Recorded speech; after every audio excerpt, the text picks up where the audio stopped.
इस अजमेर की ऐतिहासिक धरा पर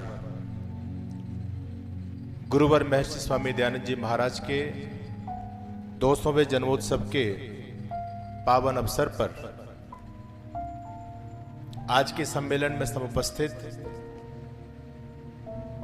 हमारे इस कार्यक्रम के अध्यक्ष, बहुत ही पवित्रतापूर्ण जीवन को जीने वाले आर्यों के गौरव आदरणीय श्री सज्जन सिंह कोठारी साहब, मंच पर समुपस्थित आज की सभा के सम्माननीय मुख्य अतिथि, राजस्थान राजनीति और हरियाणा की राजनीति में अपना बहुत ही महत्वपूर्ण स्थान रखने वाले राष्ट्र प्रेमी धर्म प्रेमी आदरणीय श्री सतीश पूनिया जी, परोपकारिणी सभा के यशस्वी अध्यक्ष हमारे आदरणीय श्रीमान ओम मुनि जी और यशस्वी महामंत्री जो बहुत अच्छे लेखक भी हैं, अच्छे चिंतक और विचारक हैं, हमारे आदरणीय श्रीमान कन्हैयालाल जी, इस कार्यक्रम का बहुत कुशलता के साथ में संचालन करने वाले वैदिक परंपरा के संपोषक, गुरुकुल आबू पर्वत के संचालक हमारे बहुत आदरणीय सम्माननीय पूज्यपाद स्वामी उमानंद जी महाराज, राजस्थान आर्य प्रतिनिधि सभा के यशस्वी प्रधान आदरणीय श्रीमान किशन सिंह गहलोत जी, आदरणीय श्रीमान जान सिंह गहलोत जी, उत्तर प्रदेश प्रतिनिधि सभा के प्रधान आदरणीय श्रीमान देवेंद्र पाल वर्मा जी,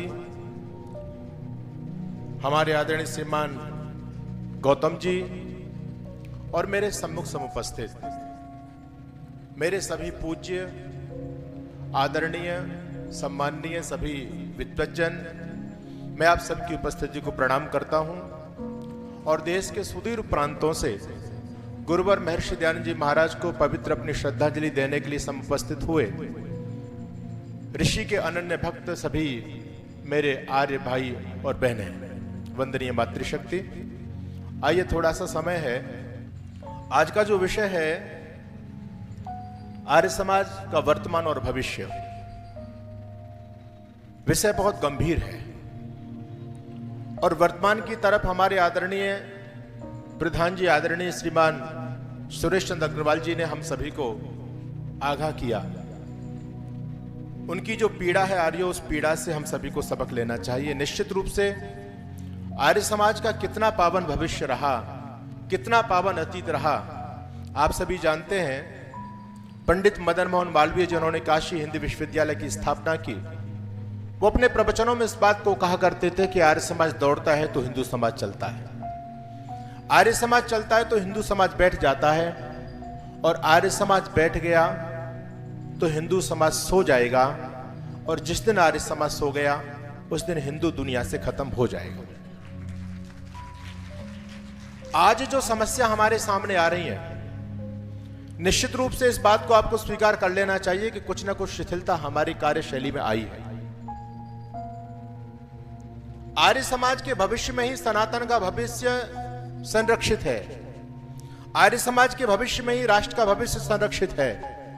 यदि आप इस राष्ट्र को, इस जगत को, इस भारत भूमि को दोबारा से विश्व गुरु की पावनतम पदवियों तक पहुंचाना चाहते हैं तो आपको आर्य समाज को दोबारा से जीवंत करना पड़ेगा, दोबारा से इसके अंदर ऊर्जा का संचार करना पड़ेगा, और फिर हम दोबारा से इस भारत भूमि को पुण्य भूमि और जगत गुरु जैसी पदवी से अलंकृत कर सकते हैं। महर्षि दयानंद जी महाराज कहते थे कि आर्यावर्त देश ऐसा है जिसके सदृश भूगोल में कोई दूसरा देश नहीं है। जो पारसमणि पत्थर सुना जाता है वो बात तो झूठी है।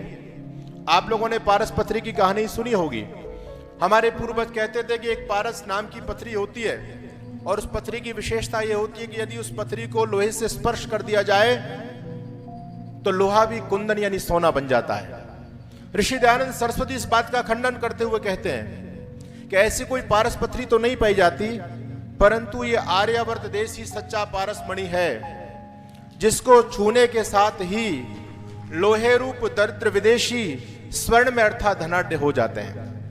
आप जब देश के अतीत के पन्नों को पलट करके देखेंगे तो आपको पता चलेगा कि 712 में जो पहला लुटेरा भारत को लूटने के लिए आया, जिसका नाम था मोहम्मद बिन कासिम, इतिहासकार लिखते हैं कि 17,200 मन सोना अपने साथ लेकर के गया था। इस देश को सोने की चिड़िया कहा करते थे। एक बात मैं और कहना चाहता हूं बंधुओं, जब इस देश में वैदिक शिक्षा थी, जब इस देश में गुरुकुलों का संचालन हुआ करता था, उस समय, आज भले हम लोग ये कह रहे हैं कि हमारे पूर्वज बहुत बैकवर्ड थे, ये सारी झूठी बातें हैं। हमारे पूर्वज वो महानतम वैज्ञानिक थे जिन्होंने दुनिया को विज्ञान के सारे सिद्धांत दिए थे। और मैं बताना चाहता हूं, जब तक हम दुनिया के लोग वेदों पर चलते थे, भारत के लोग, तब तक दुनिया के अंदर भारत का निराला स्थान था। इस देश को लोग विश्वगुरु कहते थे। आज भले हमारे देश के अंदर बड़े बड़े विश्वविद्यालय हैं बंधुओं, लेकिन बड़े बड़े विश्वविद्यालय, यूनिवर्सिटी, बड़े बड़े कॉलेज होने के बावजूद आज दुनिया में हमारे भारत को कोई विश्वगुरु नहीं कहता। लेकिन जब जगत गुरु महर्षि दयानंद के सपनों के अनुसार इस देश की शिक्षा व्यवस्था होती थी, उस समय जब वेद की शिक्षा थी, गुरुकुलों का संचालन होता था, उस समय दुनिया हमारे देश के विद्वानों के चरणों में बैठ करके आचार, विचार, व्यवहार और विज्ञान की शिक्षा प्राप्त करती थी। जिस समय हमारे देश में वेदों की शिक्षा थी, उस समय ना तो विज्ञान में दुनिया में हमारा कोई सानी होता था और ना भौतिक संपत्ति में दुनिया में हमारा कोई सानी था। इस देश को लोग सोने की चिड़िया भी कहा करते थे और विश्वगुरु भी कहा करते थे। मैं आपके बीच में निवेदन करना चाहता हूं, ऋषि दयानंद कहते हैं, भारत देश ही सच्चा पारस मणि है। पहला लुटेरा 17,200 मन सोना लेकर के गया। भारत के मंदिरों को जब उसने तोड़ा और लूटा, तो आपको पता होना चाहिए उसको भारत के मंदिरों से 6,000 मूर्तियां प्राप्त हुई। एक मूर्ति का जब उसने वजन किया तो एक मूर्ति का वजन था 3 मन यानी 120 किलो। ऐसी 6,000 मूर्ति लेकर के गया। 40 बड़े बड़े डेग उसको मंदिर की गर्भगृह से प्राप्त हुए, जिनमें हीरे जवाहरात माणिक आदि भरे हुए थे। मैं निवेदन आपके बीच में करना चाहता हूं कि भारत दुनिया का सबसे अद्भुत और निराला देश था बंधुओं, लेकिन आज हम जिस स्थिति में पहुंच रहे हैं, मैं किसी पार्टी का सदस्य नहीं हूं, मैं सन्यासी हूं, इसलिए मैं सत्य कहने की हिम्मत रखता हूं। अगर सन्यासी भी सत्य नहीं बोलेगा तो सत्य बोलेगा कौन? बंधुओं, मैं किसी पार्टी का सदस्य नहीं हूं, लेकिन इस बात को बहुत फक्र के साथ मैं कहना चाहता हूं कि वर्तमान में जो पार्टी काम कर रही है, उसको भारत की संस्कृति की चिंता तो है। एक जमाना वो भी था जब हमारे देश के अंदर हमारे लोगों को विदेशी बताया जाता था। एक जमाना वो भी था जब हमारे देश के अंदर अत्याचारी, बर्बर, आतंकवादी, बलात्कारी, मंदिर तोड़ने वाले, गौमांस भक्षक लोगों को जब हमारे देश के पाठ्यक्रम में महान बताया जाता, Akbar the great, Taimur Lang the great, Sikandar the great. आज उनकी कलई खुल चुकी है। एक समय वो भी था जब हल्दी घाटी के युद्ध में उस मां भारती के लाडले सपूत राणा प्रताप को हराया दिखाया गया और उस बर्बर अत्याचारी अकबर को विजेता दिखाया गया था। बंधुओं, आज वहां हल्दी घाटी के अंदर भी शिलालेख बदले जा चुके हैं। ये हमारे लिए गौरव की बात है। सरकार जितने स्तर पर काम कर सकती है उतने स्तर पर काम कर रही है। मैं सरकार की नीति पर कोई प्रश्न चिन्ह खड़ा नहीं करना चाहता, लेकिन कुछ काम ऐसे हैं जो सरकार भी नहीं कर सकती, उसके सामने भी व्यवस्था है। वो काम हम और आप सभी को मिलकर के करना पड़ेगा। देखिए, किसी देश को यदि बर्बाद करना आप चाहते हैं, किसी संस्कृति को नष्ट करना चाहते हैं, तो एक काम कीजिए, उसके इतिहास को मिटा दीजिए। जितने भी बर्बर अत्याचारी इस देश में आए, उन्होंने हमारे साथ यही षड्यंत्र किया। हमारे इतिहास को मिटा दिया गया। तक्षशिला, नालंदा, उद्यंतपुरी, बड़े बड़े विश्वविद्यालयों की लाइब्रेरियों को फूंका गया 6-6 महीने तक, जहां पर अग्नि धधकती रही लाइब्रेरी के अंदर, हमारे बहुमूल्य ग्रंथों को जलाया गया। बंधुओं, वो हमारे साथ एक बहुत बड़ा षड्यंत्र था। अगर किसी देश को बर्बाद करना चाहते हो तो उसके इतिहास को, उसकी शिक्षा को मिटा दो। आज हमारे साथ यही प्रोग्राम चल रहा है। 2 प्रकार की लड़ाइयां होती हैं। एक लड़ाई हथियार की होती है तो दूसरी लड़ाई विचार की होती है। लेकिन इन दोनों लड़ाइयों में जो ताकतवर लड़ाई होती है वो हथियार की नहीं, वो विचार की लड़ाई होती है। विचार इतना शक्तिशाली होता है कि विचार के सामने बड़े बड़े हथियार बोने पड़ जाते हैं। आपने देखा है, हमारे कुल पितामह स्वामी श्रद्धानंद जी महाराज जब ब्रिटिश हुकूमत को चैलेंज दे रहे थे, तो दिल्ली के चांदनी चौक पर जब अंग्रेज लोगों ने अपनी संगीनें तानी थी, तो बड़े बड़े अंग्रेज सरकार के बड़े बड़े अधिकारी सामने तोप और बंदूक लेकर के खड़े थे। लेकिन उस वीतराग सन्यासी ने अपने सीना चौड़ा दिया था और कहा था, चलाओ गोली, मेरी सीना खुला हुआ है, तुम्हारी गोलियों की ताकत मैं देखना चाहता हूं। ये विचारों की ताकत स्वामी श्रद्धानंद जी महाराज के अंदर प्रज्वलित थी, जो उनके गुरु महर्षि दयानंद जी महाराज के द्वारा दी गई थी। वो विचारों में वो शक्ति होती है कि 12 साल का बालवीर हकीकत राय सामने विधर्मी लोग खंजर लेकर के खड़े हुए हैं और वो अपने खंजरों का भय बालवीर हकीकत राय को दिखाते हैं।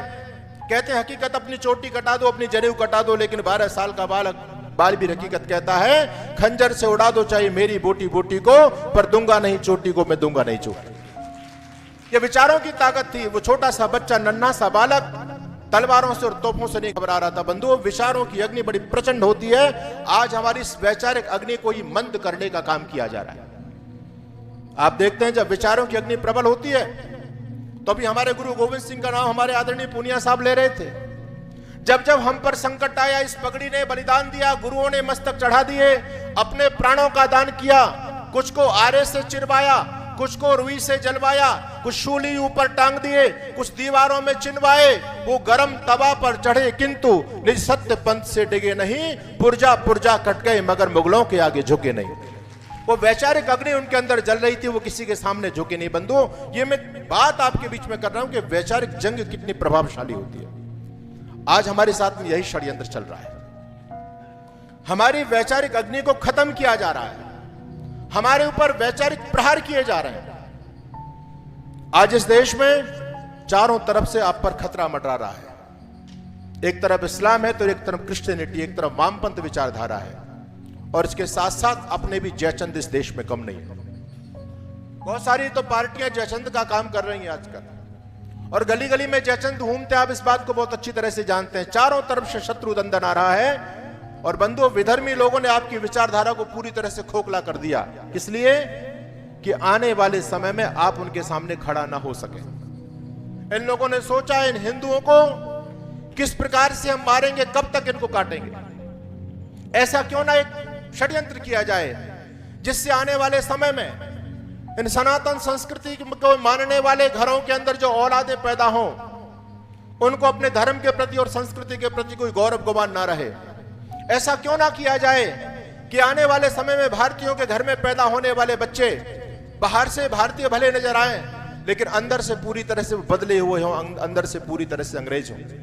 आप लॉर्ड मैकाले के जो पत्रों को पढ़ेंगे तो आपको पता चलेगा 2 फरवरी 1935 में ब्रिटिश संसद के अंदर उसने जो अपना स्टेटमेंट दिया, उसमें इस बात को वो स्पष्ट रूप से कहता है कि मैं भारत के अंदर एक ऐसा शिक्षा पैटर्न लागू करना चाहता हूं। उस शिक्षा पैटर्न से पढ़ने वाला व्यक्ति बाहर से हिंदुस्तानी भले नजर आएगा, भारत से हिंदू या भारतीय नजर आएगा, लेकिन अंदर से वो बदला हुआ होगा। अंदर से उसको भारतीय रीति रिवाजों से, भारतीय संस्कृति से, भारतीय इतिहास और भारतीय परंपराओं से कोई भी लेना देना नहीं होगा। जो आज से 200 वर्ष पहले, 250 वर्ष पहले उन अंग्रेज लोगों के द्वारा एक बीज इस भारत की भूमि पर बोया गया था, आज उसकी फसल हमारे सामने लहला रही है। कितना बड़ा षड्यंत्र हमारे सामने किया जा रहा है। विधर्मी लोगों ने हमारे आने वाली पीढ़ियों को बर्बाद करने के लिए हमारे धर्म ग्रंथों में मिलावट की। एक बहुत बड़ा षड्यंत्र है। देखिए, आज मिलावट का दौर चल रहा है, इसमें कोई संदेह नहीं है। इस मिलावट के दौर के अंदर हर चीज नकली मिल रही है, हर चीज नकली। दूध भी नकली मिलता है, घी भी नकली मिलता है, सब्जी दालें सब कुछ नकली मिल रही है। लेकिन मिलावट के दौर में नकली चीजों को आप छोड़ करके असली चीज के लिए प्रयास करते हो या नहीं करते हो? आपको घी भी शुद्ध चाहिए, दूध भी शुद्ध चाहिए, तेल भी शुद्ध चाहिए, दालें भी शुद्ध चाहिए, लेकिन क्या आपने कभी यह भी समझा कि आपको धर्म भी शुद्ध चाहिए? कभी आपने ये भी चिंतन किया कि आपको संस्कृति भी शुद्ध चाहिए? कभी आपने ये भी चिंतन किया कि आपको इतिहास भी शुद्ध चाहिए? अगर आप धर्म शुद्ध चाहते हो, संस्कृति शुद्ध चाहते हो, इतिहास शुद्ध चाहते हो, तो आपके पास केवल एक प्लेटफॉर्म है दुनिया के अंदर, और वो प्लेटफॉर्म हमारे समाज का है, महर्षि दयानंद जी महाराज का दिया हुआ है। आज ऋषि दयानंद जी महाराज के चिंतन के सामने मुल्ला मौलवी पादरियों में खलबली मची हुई है। लोग भाग रहे हैं, बोले भारत के अंदर काफिरों में जमात है आर्य समाज। इस आर्य समाज का तोड़ हमारे पास में नहीं है, और जब तक आर्य समाज का एक भी स्कॉलर इस भारत भूमि पर जिंदा है, तब तक हमारा गजबाए हिंद नहीं हो सकता। क्यों नहीं हो सकता? क्योंकि उन लोगों ने एक षड्यंत्र के तहत हमारे भी कुछ नास्तिक मत आदि गुरु शंकराचार्य से पहले इस भारत में पैदा हुए, उन्होंने हिंदू परंपराओं को तिरस्कृत करने के लिए, खत्म करने के लिए हमारे धर्म ग्रंथों में बहुत बड़े पैमाने पर मिलावट किया। जैसे कि एक बौद्ध मत है, हालांकि सनातन से निकला है बौद्ध मत, लेकिन बौद्ध लोगों ने इस हिंदुस्तान का बड़ा अहित किया है। बंधुओं, इन्होंने हमारे सारे धर्म ग्रंथों में, सारे पुराणों में मिलावट कर दी, और उन्हीं के मिलावट के अंशों को आधार मान करके जब वो विधर्मी हमारे देश में आए, तो उन्होंने उन्हीं पुस्तकों से वो गलत प्रमाण ले लेकर के आपके सामने शास्त्रार्थ के लिए चैलेंज ठोक दिए। हमारे पास में कोई जवाब नहीं था। हमारे बच्चे, आप लोगों ने देखा, अपनी केरला स्टोरी बनी, केरला स्टोरी आप लोगों ने देखा होगा, नहीं देखा तो देख लीजिए। मैं किसी वर्ग विशेष पर आक्षेप नहीं कर रहा हूं। आज समय है कि हम सभी एकत्रित होकर के अपने धर्म को बचाने की जंग लड़ें। लेकिन मैं आपको आगाह करना चाहता हूं कि उस केरला स्टोरी के अंदर लगभग हमारी 32,000 बेटियां विधर्मी बनी है। उसमें एक आसिफा नाम की मुस्लिम लड़की ने जब हिंदुओं की एक लड़की से प्रश्न किया कि एक भगवान तुम्हारे ऐसे हैं जो लीलाएं करते हैं, जिनकी अनेक गर्लफ्रेंड है हजारों की संख्या में, जो अनेक महिलाओं के साथ में संबंध रखते हैं, आपकी बेटी के पास कोई जवाब नहीं था। और जवाब नहीं था तो आपकी बेटी को उस फातिमा की बात को मानना पड़ा। और आपकी बेटी कब तक उसके सामने शर्मिंदगी महसूस करती, आपकी बेटी को अपना धर्म परिवर्तन करना पड़ा। ये एक संख्या नहीं है, ये 32,000 बच्चियों की करुण कथा है। उनमें से जब एक बेटी वो जैसे तैसे उनके चंगुल से निकल करके भाग गई, वैसे तो उनके यहाँ जो भी जाता है वो कभी सूटकेस में पैक किया जाता है, कोई लड़की चाहे वो उसकी पोटी पोटी करके फेंक दी जाती है। लेकिन वो लड़की जब बच करके आ गई तो उसने अपने पिता से एक प्रश्न किया। वो प्रश्न केवल उसी बच्ची का अपने पिता से नहीं है, वो हर हिंदू बच्ची का अपने पिता से प्रश्न है। और वह कहती है, पापा काश आपने मुझे धर्म के बारे में बताया होता, आपने मुझे संस्कृति के बारे में बताया होता, तो मैं अपने धर्म को तिलांजलि दे करके मैं विधर्मी न बनी होती। मैं आपसे पूछना चाहता हूं कि अगर आज आपकी बेटी से कोई फातिमा प्रश्न कर दे, इसी प्रश्न को कर दे, तो आपके पास में जवाब क्या है मुझे बताइए? जवाब नहीं है आपके पास में। इसलिए मैं कहता हूं आर्य समाज बहुत प्रासंगिक है। आज विचारधाराओं की जो लड़ाई चल रही है, हर व्यक्ति अपनी विचारधारा को फहराने के लिए चोटी से लेकर केडी तक प्रयास कर रहा है। इस विचारधारा की लड़ाई में बंधुओं जीतना चाहते हो आप देखते हैं 7 समंदर पार से ईसाई लोग आकर के अपनी जान हथेली पे रख करके और अपना तन मन धन सब कुछ लगा करके आपके भाइयों को कन्वर्ट कर रहे हैं। एशिया का सबसे बड़ा चर्च आपके जालंधर की पुण्य धरती पर बन चुका है। एशिया का सबसे बड़ा मदरसा आपके उत्तर प्रदेश सहारनपुर जिले में चल रहा है, जहां लगभग 6,500 बच्चे पढ़ रहे हैं उन लोगों के। अब आप सोचिए कि आप अपने धर्म संस्कृति को कैसे बचाएंगे? कितना बड़ा षड्यंत्र, यानी वो लोग जकातें निकाल रहे हैं। हिंदू धर्म पूरी तरह से अपने नींद ले रहा है। हिंदू लोग कुंभकर्णी नींद ले रहे हैं। हमारे धर्मगुरु सारे अपने पद से भटक चुके हैं वर्तमान समय में। हमारे धर्मगुरुओं को अपने धर्म की कोई चिंता नहीं है। हम लोगों के पास में पैसा बढ़ता है तो हम दुनिया के साथ अजूबे बनाने में विश्वास रखते हैं। हमारे पास में पैसा बढ़ता है तो मंदिर के छत्र पर सोने लगाने का हम प्रयास करते हैं। हमारे पास पैसा बढ़ता है तो मंदिर के चौखटों पर और मंदिर की दीवारों पर चांदी और सोने के हम पत्ते चढ़वाते हैं बंधुओं। लेकिन उन लोगों के पास में पैसा बढ़ता है। आप सुनिए, एक व्यक्ति कहता है कि मैं अधिक से अधिक पैसा इसलिए कमाना चाहता हूं कि मैं अपने धर्म के लिए ज़कात निकाल सकूं। उन लोगों का समर्पण देखिए, उनका समर्पण बहुत ज्यादा है, इसलिए बचाव बहुत कठिन है बंधुओं। आप लोगों को कुछ चीजें तो उनसे भी सीखनी चाहिए। संगठन आप उन लोगों से सीखिए। मैं निवेदन कर रहा हूं कि सब कुछ लोग वो आपको दे रहे हैं अपने भाइयों को सबल बनाने के लिए। आज वो एकता के सूत्र में पिरे हुए हैं। अगर कोई उनके नबी को लेकर के एक शब्द भी बोल देता है तो वो चौकियों को फूंकने की हिम्मत रखते हैं। उनका एक संगठन देखो आप, संगठन, किसी की हिम्मत नहीं है कोई उनके बारे में एक शब्द बोल करके देखे। वो लोग अपने धर्म के लिए जी रहे हैं। हमारे भगवान रामकृष्ण पर कोई कुछ भी बोल जाता है, महर्षि दयानंद जी महाराज पर कोई कुछ भी बोल जाता है, ये भी षड्यंत्र चल रहा है। वो लोग जानते हैं कि यदि आर्य समाज के संपर्क में हिंदू रहेगा तो उसका बाल बांका नहीं हो सकता। इसलिए हिंदू समाज को आर्य समाज से काटो, क्योंकि जब हम हिंदुओं पर प्रहार करते हैं तो आर्य समाज के लोग बीच में आकर के हमारे प्रहार को अपने सीने पर ले लेते हैं। इस विचारधारा की जंग में हमारे प्रश्नों का जवाब किसी धर्मगुरु के पास में नहीं है। अच्छा, मैं किसी का खंडन नहीं कर रहा हूं। सीता जी का विवाह कितने साल की उम्र में हुआ? कितनी साल की उम्र में? आप पौराणिक संप्रदाय के किसी भी बड़े से बड़े धर्मगुरु को पूछ लीजिए, वो सब कहते हैं विवाह के समय सीता जी की आयु केवल 6 साल की थी। अभी लगभग 2.5-3 साल पहले नुपुर शर्मा ने एक बयान दिया था। जब मोहम्मद ने ईसा के साथ विवाह किया तो आयशा की उम्र 6 साल की थी, मोहम्मद की उम्र 52 साल की थी। बोले ये कौन सा तरीका है भाई? एक 52 साल का बुढ़ा 6 साल की लड़की से विवाह कर रहा है। वो लोग क्या कहते हैं कि जिनके खुद के घर कांच के होते हैं वो दूसरों के घर पर पत्थर नहीं उछाला करते। अरे तुम हमारे मोहम्मद और आशा पर बोल रहे हो, तुम पहले अपने घर को देख लो। तुम्हारी सीता जी भी तो 6 साल की थी जब विवाह राम के साथ में हुआ था। कैसे आप जवाब दोगे? आपके सारे पुराणों में बहुत बड़े पैमाने पर मिलावट की गई। बाइबल के उत्पत्ति विषय में लिखा है कि लूत ने अपनी दोनों पुत्रियों को गर्भवती किया।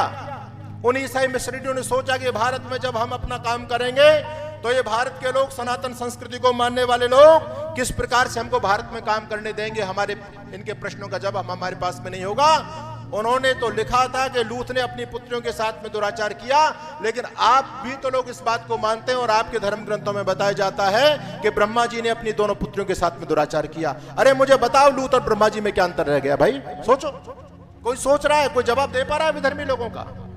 इसलिए ऋषि दयानंद आज भी प्रासंगिक हैं। अगर आपको धर्म चाहिए शुद्ध रूप से, तो आप सत्यार्थ प्रकाश पढ़िए। आप सनातन धर्म को जानने वाला, सनातन धर्म का मतलब ही वैदिक धर्म होता है। सनातन और वैदिक अलग से नहीं, सनातन का मतलब जो सदा से है। अब तो नए नए मतपंथ निकल के चले आ रहे हैं। जैसे पहले घी होता था, देशी घी, लेकिन अब बहुत सारे डालडा भी आ गए, बहुत सारे घी आ गए, तो आपको एक विशेषण देना पड़ गया। लेकिन मूल जो अपना सनातन है वो वेद है, और सनातन धर्म का आधार है वेद, और वेद से हमारा धर्म ग्रंथ है, वेद से हमारा धर्म ग्रंथ निकला है। इसलिए मेरा निवेदन है कि आप मूल सनातन को जानना चाहते हो तो आप सत्यार्थ प्रकाश पढ़िए। हम हिंदू लोगों के पास में अगर अपने धर्म को जानने के लिए सबसे लॉजिकल, साइंटिफिक, तार्किक कोई पुस्तक है तो उस पुस्तक का नाम है सत्यार्थ प्रकाश। बंधुओं, उस सत्यार्थ प्रकाश के सामने कोई व्यक्ति टिक नहीं सकता। पंडित मदन मोहन मालवीय जब दुनिया से जा रहे थे, उन्होंने बहुत बड़ा काम किया हिंदू समाज के लिए। जब वो दुनिया से जा रहे थे तो लोग हताश निराश थे, चारों तरफ खड़े थे। पंडित जी से पूछा, पंडित जी आपके जाने के बाद हम हिंदुओं की रक्षा कैसे होगी? अब हम हिंदुओं की रक्षा कौन करेगा? उस समय पंडित मदन मोहन मालवीय अपने तकिए के नीचे से पुस्तक निकालते हैं, जिस पुस्तक का नाम था सत्यार्थ प्रकाश, और वो अपने भक्तों को दिखाते हुए कहते हैं कि जब तक ये सत्यार्थ प्रकाश धरती पर है तब तक तुम्हारी धर्म संस्कृति पर आंच आने वाली नहीं है। मेरे हिंदू भाइयों, इस सत्यार्थ प्रकाश रूपी अस्त्र को अपने घर में जरूर रखना, क्योंकि विचारधारा की जंग है, विचारधारा की जंग। इस विचारधारा की जंग में फतेह पाना चाहते हो तो अपनी विचारधारा को मजबूत करो, स्ट्रॉन्ग करो। और केवल जंग अब केवल विचारधारा की नहीं है, अब विचारधारा से बढ़कर के अब जो है ना, शास्त्र की जंग भी आ गई है और शस्त्र की जंग आ गई है। ऋषि दयानंद जी महाराज ने दोनों तरफ से आपको आगे किया। जहां शस्त्र बल नहीं, शास्त्र बल पछताते और रोते हैं। ऋषियों को भी सिद्धि तब, शास्त्र माला और भाला दोनों की हमारी संस्कृति है। हमारे किसी देवी देवता के घर में हाथ में अस्त्र शस्त्र आपको मिलेंगे, लेकिन आज जिन परिस्थितियों से आप लोग घिरे हुए हो, मैं इस मंच से, मैंने ऐसी चीजें मैंने देखी अपने जीवन में, मैं मंच से नहीं बोल सकता, ये गरिमा होती है बंधुओं, लेकिन आपकी तैयारी क्या है आप ये सोचिए। आर्य समाज आपको जगा रहा है। आर्य समाज के भविष्य पर ही राष्ट्र का भविष्य निर्भर है। इसलिए मेरा निवेदन आप लोगों से, आर्य समाज को मजबूत करो, आर्य समाज को संबल प्रदान करो। और मैं कुछ उन आर्य भाइयों को भी निवेदन करना चाहता हूं, आर्य समाज में भी कुछ घुसपैठिए घुस गए हैं। मैं अपने प्रधान सेनापति आदरणीय सुरेश चंद्र अग्रवाल जी की वेदना को देख रहा था, और मैं अपने आप को असहाय पा रहा था उस समय कि जिस सेना का सेनापति हताशा निराशा में घिर जाए, सेना का क्या होगा। मुझे आदरणीय प्रधान जी की नियतों पर लेश मात्र भी संदेह नहीं है, वो बहुत अच्छे व्यक्ति हैं, बड़े धार्मिक और परोपकारी व्यक्ति हैं, लेकिन अपने हृदय की वेदना की बंधुओं, आपके आर्य समाज में भी कुछ घुसपैठिए घुस गए। उनका उद्देश्य केवल प्रॉपर्टी कब्जाना है, आर्य समाज के अंदर केवल प्रॉपर्टी कब्जाना। ऐसे लोगों से भी सावधान आपको रहना है। आर्य समाज की छवि को धूमिल किया जा रहा है, और अगर आपके पास में संपत्ति है आर्य समाज की, तो यहां जो आर्य समाज के पदाधिकारी बैठे, मैं उनसे भी निवेदन करना चाहता हूं कि त्याग पूर्वक उसके लिए, समाज के लिए काम कीजिए। उसका हमारा उद्देश्य बारात घर चलाना नहीं था, हमारा उद्देश्य और कोई काम करना नहीं था। हम वैचारिक योद्धा हैं, वैचारिक योद्धा। जो दुनिया की सबसे बड़ी लड़ाई है वो गुरु हमें सौंप करके गए, ऋषि दयानंद सरस्वती। आज हम वैचारिक चीज वहां दे नहीं पा रहे। मैं सिलाई कढ़ाई केंद्रों का विरोध नहीं करता, लेकिन आर्य समाज के भवन हमारे पूर्वजों ने सिलाई कढ़ाई केंद्र के लिए नहीं बनाए थे। आर्य समाज का बौद्धिक सत्र वहां लगना चाहिए, आर्यवीर दल की शाखाएं लगनी चाहिए। यदि आपका आर्यवीर दल सशक्त है तो निश्चित रूप से आपका आर्य समाज का भविष्य उज्जवल है। और यदि आर्य समाज नहीं है, जिसकी मां बांझ हो जाए, उस पर औलाद कैसे पैदा होगी? बंधुओं सोचो, आप किस दिशा में आप लोग जा रहे हो। आर्यवीर दल की शाखाएं लगनी बंद हो गई, और मुझे कहने में कोई अब संदेह नहीं है, अब शाखाएं तो संघ की लगनी भी बंद हो गई। ना आर्यवीर दल की शाखाएं लग रही है, ना संघ की शाखाएं लग रही है। गजबा हिंदी की तैयारियां चल रही हैं। अरे दोबारा से उन परंपराओं को समाज में स्थापित करो, गुरुकुल परंपरा को दोबारा से बचाओ, यदि आर्य समाज के भविष्य को आप बचाना चाहते हो। क्योंकि गुरुकुल वो भट्टी है जहां से विद्वान निकलेंगे। आने वाले समय में आपके सनातन धर्म पर प्रहार किया जाएगा। शास्त्रों पर आज भी प्रहार किया जा रहा है। तुम्हारे वेद में ये लिखा है, कौन जवाब देगा? हमारी पुरानी पीढ़ी के यहाँ पर योद्धा बैठे हुए हैं। मैं प्रणाम करता हूँ, डॉक्टर महावीर मीमांसक जी बैठे हुए हैं, और भी उधर विद्वान लोग हमारे बैठे हुए हैं। इन लोगों ने उस झंझावात को झेला है। वैचारिक लड़ाई जब चली थी, वो सीना तान करके हमारे ये बहादुर अड़ गए। लेकिन आने वाले समय में अब विद्वान कहां से लाओगे आप बताओ? आपका तो एक ही पप्पू है बस, उसको तुम पपोरने के लिए अपने घर में रखते हो, गुरुकुल में भेजना नहीं चाहते हो। जब गुरुकुलों में आपके बच्चे नहीं जाएंगे तो वैदिक विद्वान कहां से तैयार होंगे मुझे आप बताओ? हमारे सामने तो बहुत बड़ा धर्म संकट आने वाला है। सनातन धर्म आपका बचेगा कैसे आप बताओ? आप अपने बच्चों को गुरुकुल में भेजने के लिए तैयार नहीं हो, और उसका कारण आपके पास में केवल एक बच्चा है। अब उस एक बच्चे को आप डॉक्टर बना लो, इंजीनियर बना लो, आईएएस बना लो, आईपीएस बना लो, जज बना लो, लेकिन कोई वेद का विद्वान भी बनाओगे क्या? उस एक बच्चे को संस्कृत पढ़ाने के लिए गुरुकुल में भी भेजोगे? कहां से आपके आर्य समाज का भविष्य उज्जवल होगा मुझे बताओ? आने वाले समय में जब सनातन धर्म पर प्रहार होगा तो कौन जवाब देगा आपके विधर्मियों के प्रश्नों का? कोई देगा जवाब? आने वाले समय में जब राष्ट्र को दोबारा से आवश्यकता पड़ेगी रक्त की, कौन रक्त देगा मुझे बताइए? मैं कहता हूं एक समय वो था जब सरहिंद की दीवारों में को आवश्यकता पड़ी तो गुरु गोविंद सिंह के लाडले बच्चे आगे कि हम बलिदान देने के लिए तैयार हैं, लेकिन आज बलिदान की आवश्यकता पड़ेगी तो कौन बलिदान देगा? अरे आर्य समाज का आर्यवीर दल वो भट्टी है जहां राष्ट्रभक्ति कूट कूट करके भरी जाती है। और मैं दावे के साथ में कहता हूं कि यदि कोई आर्य समाजी जिंदा है जब तक, अगर वो सच्चा, वो पाखंडी नहीं है, अगर वो ऋषि का मिशनरी है, ऋषि दयानंद का सिपाही है, उसके रहते कभी भी देश गुलाम नहीं हो सकता। हम अपनी गर्दन कटा सकते हैं बंधुओं, लेकिन कभी अपने आर्य समाज के झंडे को झुकने नहीं देंगे। और मैं निवेदन करना चाहता हूं, आज इसमें गिरावट आ रही है इसलिए मैं आपको संकेत करना चाहता हूं, सशक्त करो आर्यवीर दल को, मजबूत करो, शाखाएं चलाओ आज आर्यवीर दल की, प्रयास करो, गुरुकुल परंपरा को स्थापित करो। और मैं कहता हूं चलो आपका एक ही बच्चा है, गुरुकुल में नहीं भेजना चाह रहे हो भैया, तो अपने घर को ही गुरुकुल बना लो। अरे अपने बच्चों को संस्कार तो दो। हमारी कोई तैयारी नहीं, हमारे सारे मंदिर सूने होते चले जा रहे हैं। यह समस्या केवल आर्य समाज में नहीं है, पूरे हिंदू समाज में है। वहां भी मंदिरों में भीड़ नहीं है, सफेद बाल वाले लोग आ रहे हैं, लेकिन किसी गुरुद्वारे में भीड़ की कमी नहीं है, मस्जिद में भीड़ की कमी नहीं है, गिरजाघर में भीड़ की कमी नहीं है। क्यों? हमने कभी ध्यान नहीं दिया। सरदार जी जब भी गुरुद्वारे जाते हैं अपने छोटे से बच्चे को साथ लेकर के जाते हैं। आपके आर्य समाज के सत्संग में अपने बच्चों को साथ लेकर के आते हैं? फिर कहां से नई जनरेशन कहां से तैयार होगी आप बताओ? समाजें अपना काम करेंगी, सभाएं अपना काम करेंगी, लेकिन मैं उनसे भी निवेदन करना चाहता हूं, मीडिया के माध्यम से जो लोग हमारे पदाधिकारी सुन रहे हैं उनसे मैं विनम्र निवेदन करना चाहता हूं कि भाई थोड़े से स्वार्थ को छोड़ो। प्रतिदिन यज्ञ करने वाले आर्य लोग एक पंक्ति बोलते थे, इदन न मम, इदन न मम, ये मेरा नहीं है। लेकिन आर्य लोगों के अंदर मम मम पैदा हो गया, ये मेरा है, ये मेरा है, ये मेरा है। कहां से आप बचोगे बताओ? हम लोग चिपक करके बैठ गए, युवाओं को आगे नहीं आने दे रहे। अरे जब नया खून नहीं आएगा तो तुम्हारी रक्षा कैसे होगी बताइए? कहने के लिए बहुत कुछ है। आर्य समाजों में ताले भी लगा रहे हैं लोग, सन्यासियों के लिए, प्रचारकों के लिए जगह नहीं है। मैं उन आर्यों की नहीं कह रहा हूं, कुछ घुसपैठी घुसे उनकी बात कर रहा हूं मैं। वो आर्य समाजी नहीं थे, उनका उद्देश्य केवल प्रॉपर्टी कब्जा नहीं है, वो आपकी समाज में भी हो सकते हैं। बाहर से चोगा आर्य समाजियों का ओढ़ा होगा, ऋषि दयानंद की जय भी बोलते होंगे, लेकिन वो भाव नहीं है। ऐसे लोगों को सावधान होने की आवश्यकता बंधुओं। मैं कहता हूं यदि आज देश को आप बचाना चाहते हो, हमारे आदरणीय प्रधान जी ने बड़ी वेदना रखी थी। आर्य समाज का काम था वेद का प्रचार करना। आज दुनिया में कौन वेद की कथा कर रहा है मुझे बताओ? सारे पंडालों से केवल पुराणों की कथा हो रही है, वेद की कहीं चर्चा चल रही है। लेकिन आज आर्य समाजों में वही काम शुरू हो गया है दोबारा से। आर्य समाज में वैदिक श्री राम कथा होनी प्रारंभ हो गई आज। अरे भैया, वैदिक राम कथा वैदिक हो सकती है क्या? वेद में भगवान राम का वर्णन है क्या? अरे वेद पहले या भगवान राम पहले बताओ? लेकिन आर्य समाज में श्री राम कथा, वैदिक श्री राम कथा हो रही है। सोचने वाली बात है, और हमारे आर्य समाज के पदाधिकारी करा रहे हैं उसको। तो आर्य समाज कभी भी सिद्धांतों से समझौता ना करे। मैं ज्यादा समय के लिए अतिक्रमण नहीं करता। मैं आप सभी का धन्यवाद करता हूं, पदाधिकारियों की भी बहुत धन्यवाद करता हूं, पूज्य स्वामी जी महाराज का धन्यवाद करते हुए बस इतना कहना चाहता हूं कि यदि आर्य समाज का भविष्य अंधकार में रहा तो फिर कोई रतनलाल का बेटा इकबाल बन सकता है। आपने यदि देश के इतिहास को पढ़ा तो आपको पता चलेगा, मोहम्मद इकबाल जिसने गीत गाया था सारे जहां से अच्छा, लेकिन जब वो व्यक्ति अरब में गया तो उसने कहा कि मुस्लिम हम वतन है सारा जहां हमारा। वो व्यक्ति बदल गया। उसके बाप का नाम था रतनलाल। अगर आर्य समाज शिथिल हुआ तो फिर रतनलाल का बेटा मोहम्मद इकबाल बन सकता है।